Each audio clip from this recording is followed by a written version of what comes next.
সুন্দর সময়, নিজেকে সুস্থ স্বাভাবিক রাখা সময়ের দাবি।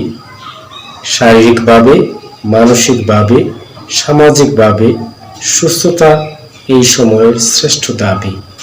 সুস্থ দেহ মনে সতেজতা বিরাজ করে ভালো কাজে এগিয়ে থাকতে উৎসাহ বা প্রেরণা দেয়। কথায় শক্তি, কথায় মুক্তি, কথায় বিশ্বস্ততা লাভ করা যায়, মানুষের ভালোবাসা অর্জন করা যায়। আপনার জীবনে ছোট্ট ছোট্ট ভালো অভ্যাসগুলায় আপনি যত্নশীল থাকুন, বড়দের সম্মান করুন, ছোটদের স্নেহ করুন।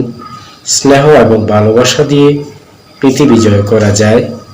এই জগতে যারা পিতামাতাকে গুরুত্ব দিন, পিতামাতাকে অনুসরণ করুন এবং পরিবেশকে সুন্দর করার জন্য মনোযোগী থাকুন।